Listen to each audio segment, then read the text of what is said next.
So what do you think? I think we can compare them here only because it's just a comparison. Yeah, but people who have already, today is the deadline for the project, right? So people who have already started working, what have you done? Not able to. So we discussed that MIPS does branch resolution by the end of the IDRF stage, right? Like there's Yes, some yes, extra hardware or something that makes it possible. yes. So that's what we have used in Yeah. our. So generally, when you are doing a register fetch, the comparison is also done. So when you are doing the register fetch, the comparison of the two registers is also done, so that you will know whether the two registers are equal or not at the end of instruction decode register fetch. Of course, you might argue that this comparison will be a waste if the next instruction is not a branch instruction, right? So if that instruction is not a branch instruction, let's say I did a comparison on the two registers. Let's say it was an add instruction. I said add R1, R2, R3, right? And I compared R1 and R2. Maybe I compared R1 and R2, but it is an add instruction, but not a branch instruction, which means that the comparison circuit that actually fired and did the comparison, it's just waste. But I'm okay with that waste because that gives me a performance boost. But maybe some processor designer might take a decision that that is just a power drain, which means that I'm consuming power where I should not be consuming. I should do the comparison only if it's a branch instruction. That is also right. It is just that now the branch will not be able to resolve itself in instruction decode register. Wait, you have to wait for the execution stage to complete. So it's the choice of the designer. The MIPS takes such a decision that I can do it at the end of instruction. When I'm actually fetching the registers, I compare whether the two registers are equal or not. If they are equal, then I use that result in the, if it was a branch instruction. If it was not a branch instruction, I just discard that result. So it's just some extra work that I do to complete the branch instruction at the end of the second step. So you can also assume the same. But if you have assumed that I cannot know it, I will know it only at the end of the execution state, that is also fine. But you should, I mean, your pipeline should work accordingly. I hope this is clear. So we will continue with the class. So we were discussing this. I think I remember I was discussing this. So we said that there is this. Sir, Mhm. so for the jump, the pipeline has to issue IF again, right? Why is that? Because the branch outcome will be known after second cycle, right? Yes. Then yeah, it has to assume yes. If you are not doing any kind of prediction, yes. So it's Okay. finally defined. Decides. I mean, finally, it's up to you how you are designed. Okay, sir. So we said that there are these three boxes. So this guy we call it as CPU, and then there is this main memory where there is a lot of infinite amount of. We were assuming that there is an infinite amount of memory, but some amount of memory. So there is this memory, and maybe there is this guy sitting here. So whom is fetching data from here, keeping it. Right? So that's what this lady was doing. Right? So she's fetching data. She's fetching data from here, giving it back. Right? So there is this load and store that is happening. Uh, but we said that maybe this is slow because you have to go. So your chip ends here. So this is your hardware chip. Let's say you buy an i7 processor. The i7 processor ends here. So this is a separate memory. There will be a controller, of course, but this is a separate memory. And the technology that we use to build this memory is different from the technology that you use to build something else, some memory component here. The memory component here is built using a technology called SRAM. The memory component here is built, though they are same memory, the memory component of this is built using something called DRAM. Have I discussed this before? No, sir. Okay. So the word RAM is common. This SRAM is called static random access memory. I will not go into the detail, but it's good to know that there is something like this. So this is called static random access memory. And DRAM is dynamic random access memory.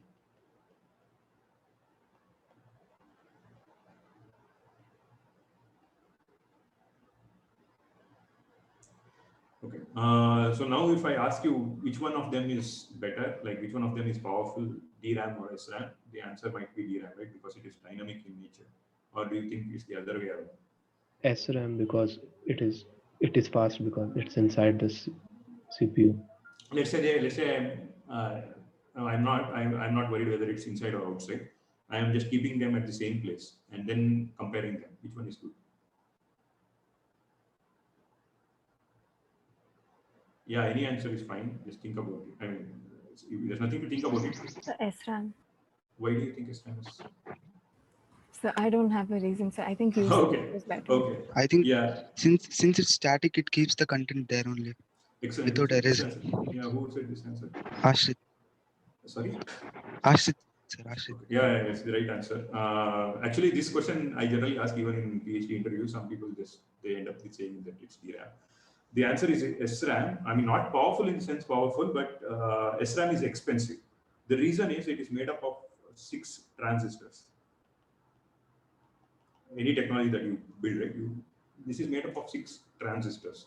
The way they are connected. So to store 1 bit, you use 6 transistors in SRAM. So if I have to store a bit, then I use 6 transistors. So if I have to store 1 or 0, I use 6 transistors to store that 1 or 0. The circuitry is in such a way that once I store something, as long as I am supplying power to that circuit, it will always remember whether it is 1 or 0. I just have to keep supplying the power.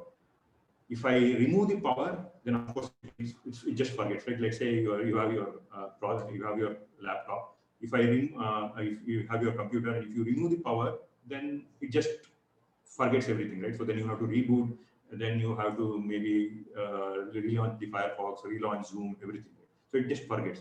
But as long as you're supplying the power, it remembers.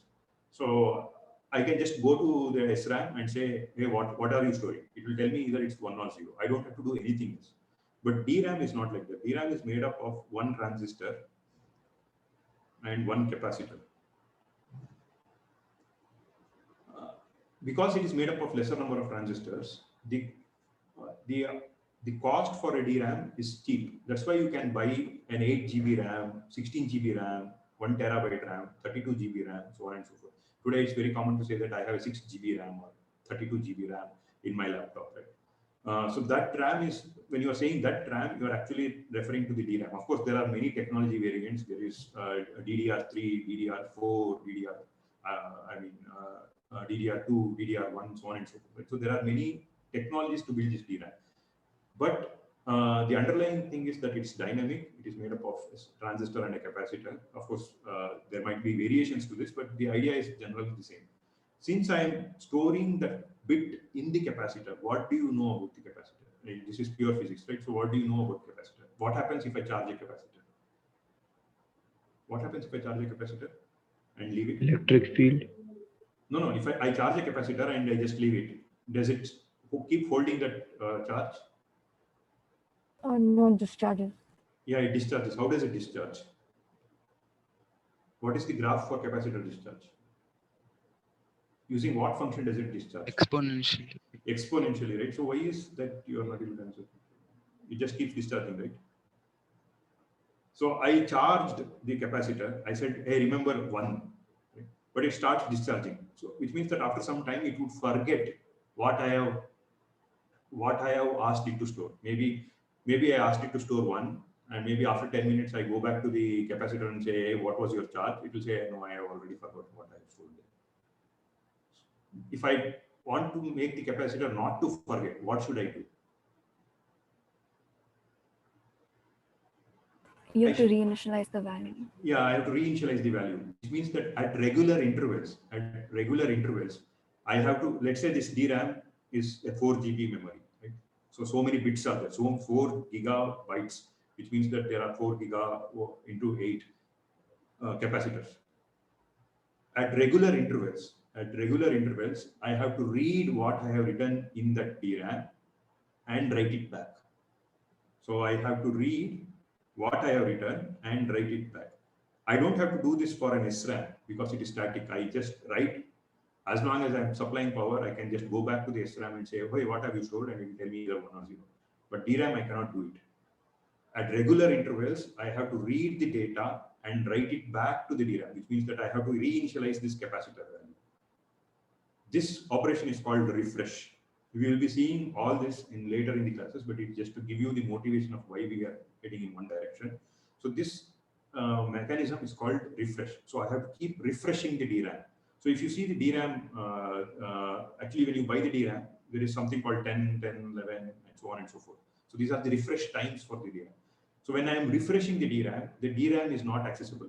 Maybe this girl goes ahead and tries to fetch some data. Right?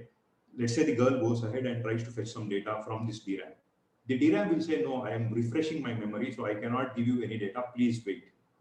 So until the DRAM refreshes, this girl cannot get the data. So she has to wait, and then after some time, the DRAM will say, okay, I have refreshed everything, now you can go ahead and fetch your data. So at regular intervals, the DRAM becomes unavailable because it has to refresh the memory. Of course, you can say, why don't you replace the DRAM with SRAM?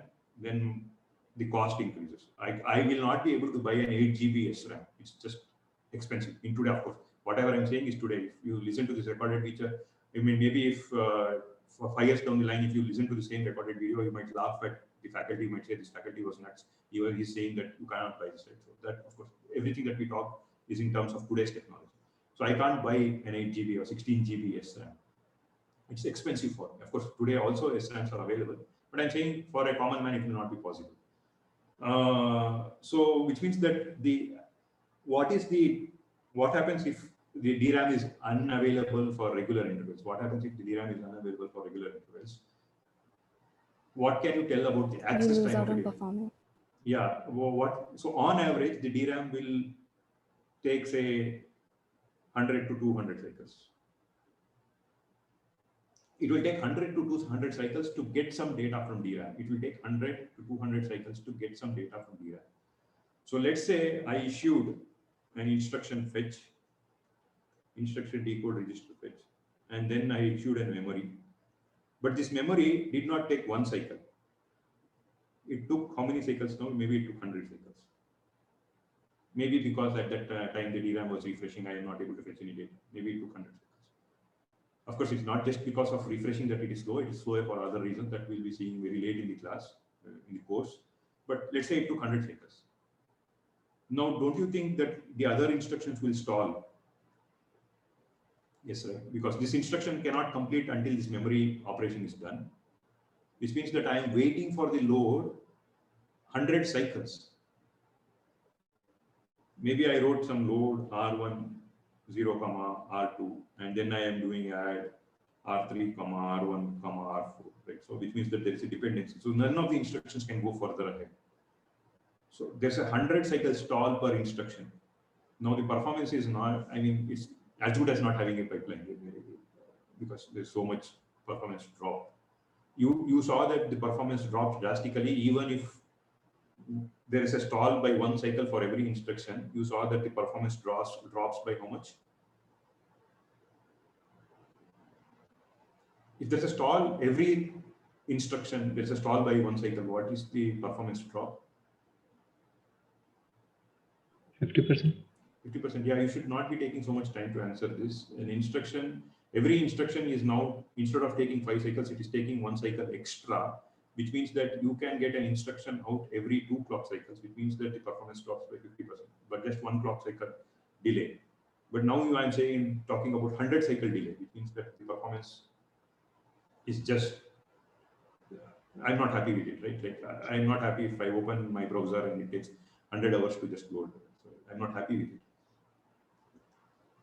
Whereas this SRAM, as such, the register is also a memory component. Right? That R1 is also a memory component. This is also made up of some hardware, and the hardware that you use to make this register is SRAM. The access time for this register, since it is so near, is just 1 clock cycle. Like not even a clock cycle. You can actually you can actually read these registers and perform an operation. So, because it's so near and it's made up of SRAM. So now I am in a dilemma. This is very slow, but I want to have huge amount of memory because I will not be happy with just like only registers. If I have only registers, I will not be able to write any good program. But I want to have memory to store because if I want to do some bubble sort or whatever it is, I want to play some games. I want to have huge memory. But the memory is slow. So the next best thing that I do is I have some memory here, which is made up of SRAM. But the cost should be as minimal as possible.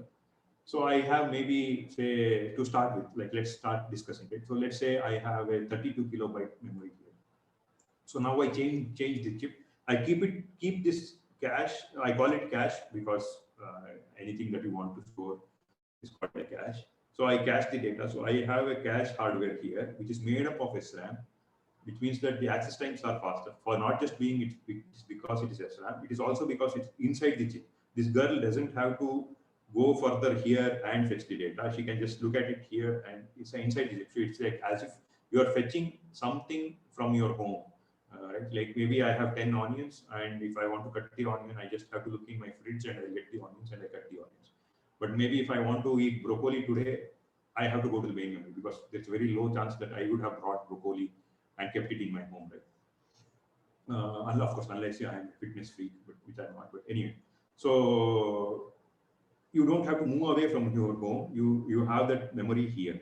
So now this entire like another like 10, 15 classes, we will be looking at what is this memory? How do I use this memory from the point of view of the hardware, from the point of view of the pipeline, from the point of view of the compiler, and from the more importantly, from the point of view of the programmer.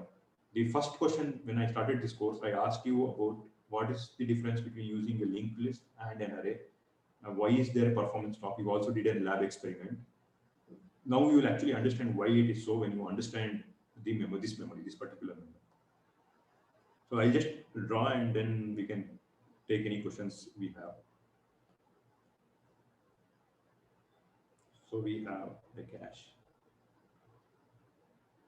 Maybe this is 32 kilobit. And this is the main. This is 0x0, 0x1, so on and so forth.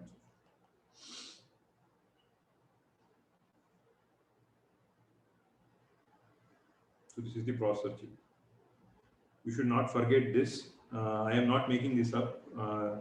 I have asked this question even in PhD comprehensive exams. I have asked this question in interviews. I have asked, is cache inside the processor or outside the processor?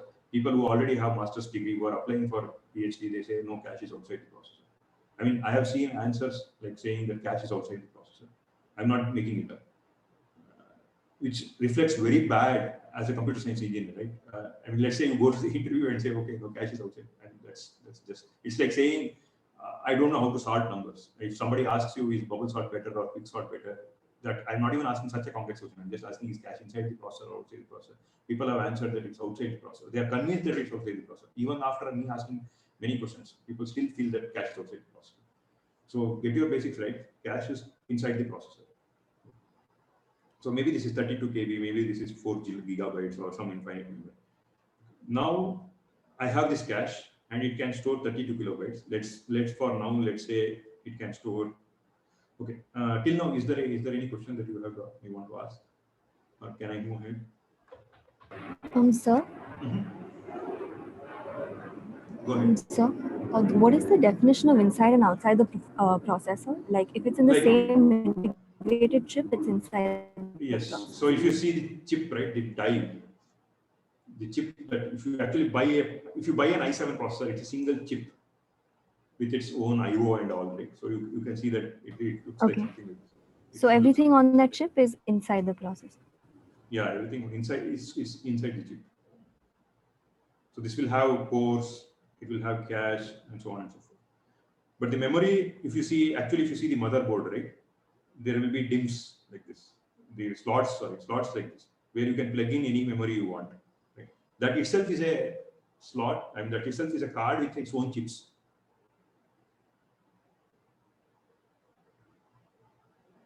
We will discuss about this in detail later. We'll see how this DRAM is organized, but that will come very late in the course.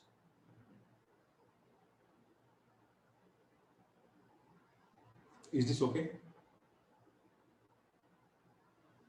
Yes, sir. Okay. And one more thing, one more point of confusion for generally students is that when I talk about cache, they think we are talking about web caches like the cache that Firefox has. Right? Firefox has its own cache, if you know, right? Firefox or Chrome has its own. That cache is software cache. That is completely different from the hardware cache. The mechanisms are different. Everything is different. Just the name is same because this is also storing frequently used data. That is also storing frequently used data. Okay. Okay, I hope there are no questions. So what we will do is we'll again go back from the basics and start building it. Let's say you can store 4, let's say you can store 16 bytes in the cache. For some reason, you can store, let's say, not even 16 bytes. Let's say you can store 8 bytes in the cache. Assume that you can store 8 bytes in the cache. You want to use it very effectively. So I will tell you a design, and you can tell me what's the issue or no issue with this design. Okay. So what I will do is, I will say that this cache will store addresses from 0x0 to 0x7. It will store the addresses 0x0 to 0x7 in the cache, and the remaining here from 0x8, it will be stored in the main memory. So when the CPU generates an address, let's say the CPU generates an address, it generated an address 0x3. Then I go to the cache and read that particular byte and give it to the CPU. But if the CPU generated an address 0x9, then I know that it is not in the cache. I directly go to the main memory and go and fetch the 0x9 and give it to the CPU. This works perfectly fine. So I am utilizing the cache to store the first 8 bytes of my program. The remaining are stored in the main memory. What do you think? But before that, did you understand the question or not? Can you answer it using poll? Just the question. You might not have the answer. Hey, come on, man. Who are these two people, man? Everybody there. Always you are saying no. Right? This is okay. Anyway. We'll not worry about those two people like this. Okay. If you haven't understood, if you really haven't understood, please ask me. Okay. Now, can you tell me the answer? Is this design good design or a bad design? Sir, I think if there is a like you are saying that 0x9 is generated, first the 0x9 which is stored in that 4 GB RAM, it should move up to the cache and then it should be accessed. No, right? But I have already said that this can store only 0. So I have built a circuit. Like I have built a circuit here, which will see what is the address, and it will either say, okay. So now how does my design look like? My design looks like something like this. So there is a small circuit sitting here, or the girl who is sitting here, who is looking at this address. If it is 0x8, 0x0 to 0x7, it will move here. If it is anything else, it's like an if statement. If anything else, it will go to the main memory, right? It's just a small circuit that is sitting here. So now if I see 0x9, I cannot keep it in the cache, right? Because if I kept it in the cache, then when 0x9 comes, this if circuit will actually go again here. So I cannot do that. Or should I do that? If I have to do it, why should I do it? Because it's not compulsory that we will always use. Yes, right. So please remember this. It is not compulsory. It is not always compulsory that you will use 0x0 to 0x7 frequently. Right? You might write a program where 0x0, 0x7 has never been accessed, but there are some other memory bytes that you keep accessing. You might access them. So then what will you store in this cache? Now the question is, what will you store in this cache? So should I pick random addresses and keep in the cache? Or can I keep So the things that are used most frequently. Okay. So somebody said, what is used more frequently? What is frequently used? Does everybody agree to this? Yes, sir. But why do you agree to this? Why do you say frequently used? Like what is the, like, let's say I use 0x9. What is the guarantee that I'll access 0x9 again? See, let's go by Amit's definition, right? He said, once it accesses 0x, so like we'll see how this is behaving, right? Like let's say I have a cache and then I have the main memory. So what Amit is saying is the CPU generated address 0x9, you go to the main memory, you first go to the main memory, you fetch and keep 0x9 here. And then maybe it generated an address 0x10, then you went to the main memory and kept 0x10 here. Right? So you keep doing this. Now, why are you doing this? Because you're assuming that the CPU generated an address 0x9. What is your assumption based on? Will you be happy if the CPU generates addresses 0x9, 0xa, 0xa, 0xb, 0xc, and so on and so forth? Will you be happy with your design if it just keeps generating addresses starting from 0x9 up till infinity? Would you get any performance benefit by doing that? No, sir. No, So right? you won't, Then- but in general, this is not what we encounter, right? Yeah, in general means where? Yeah, you're right, but where is that in general coming from? Like in most programs, you don't Yes, just right. access all the memory locations and that's it. Yes, right. So you always, so this design is not, now you can see, right, the design decision is not coming just from the hardware. The hardware is not doing something because it wants to do something. It has, the person who is designing this hardware should know something about the program and what does he or she know about the program. Like Debashi said, right? She's saying there is, when I write a program, there's a very high chance that if I access 0x9, I will access 0x9 again. Can you give me an example in the program that you have written using C that if you access 0x9, yeah, go ahead. Normal for loop, I guess. Yeah, for loop, right? So when I write for I is equal to 0, I less than 10, I plus plus, right? So this I is being accessed again and again and again, right? So if let's say there is one more for loop on top of it, then this I access is accessed so many times, right? So which means that if there is a chance that if the CPU accesses 0x9, there's a very high chance that it will access 0x9. Of course, it should not just access 0x9 maybe after 1 year, right? It should not access 0x9 after 1 year. Before this block with this byte is removed from the cache, if it accesses, then only I get performance boost, or else I will not get performance boost. So this behavior of the program is called temporal locality. So what does temporal locality say? If the CPU accesses an address 0x or a CPU or a process or a program, whatever you want, if a CPU or accesses an address x at time t, there's a very high chance that the same address x will be accessed at time t plus delta t, where delta t is a small number. So if I access address x at say clock cycle 3, then there's a very high chance that I might access same address x at maybe clock cycle 10 or 20 or 30. If that access happens, then with my design, I get a performance boost.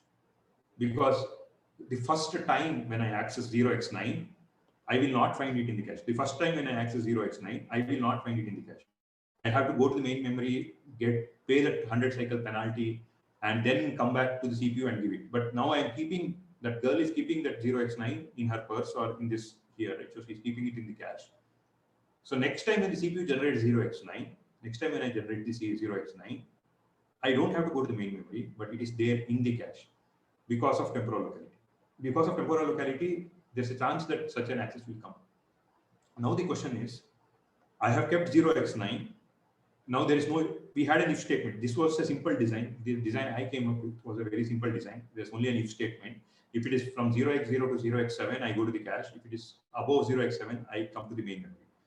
But I cannot have an if statement here. I have to search in the cache, right? If the CPU generates an address, I have to search. Does everybody agree? I have to search in the cache because I don't know what I have stored in the cache. I might have stored 0x9, I might have stored 0xa, or I might have stored 0x3. I don't know. I might have stored anything, which means that I have to search every byte in the cache and see, is it what I am looking for? But this is, I am just storing the data. Where am I storing the address? So now how do I search? Did you understand the question? Okay, I'll repeat again. I hope you understood this if statement, right? When a CPU generates an address, if it is from 0x0 to 0x7, I directly go to the cache. If it is above 0x7, I go to the main memory because there's an understanding that this cache will store only the addresses from 0x0 to 0x7. But Amit has come up with a design which says I cannot just store 0x0 to 0x7. I can store any byte that is frequently accessed in the cache. So which means that the cache can store 0x9, it can store 0x3, it can store 0xFF, it can store any address. Right? So let's say I stored 0x9 here. Let's say I stored 0x9 here. and maybe 0xA here, right? And the CPU generated the address. Now the CPU has generated the address. You have kept the data of 0x9 here. You have kept the data of 0x9 here. You have kept the data of 0xA here. Now the CPU generated again 0x9. How do you know that this data is 0x9 and this data is not 0x9? How do you know that? Can we hash it some kind of hash map? Hash map? Are you sure you want to do a hash map? But I don't know any address, right? What will you hash it with? So you're saying we build a circuitry here. Like can we store- can hash 9 to like let's say it's size 5, so we will mod it with 5 and then check the address, and maybe we can store some extra data with Okay, so now Oh, you're saying two that things. time. So you're saying two things. One is, what are you saying? You're saying extra data. And the other is hash function. But do you think that this is similar to the problem that we already saw in the previous class? Violet part. Yeah, valid working, right? So now we'll club all this in the next class. I think the time is up. Or else I'll get a call from some other faculty. They're going out. I mean, they might use the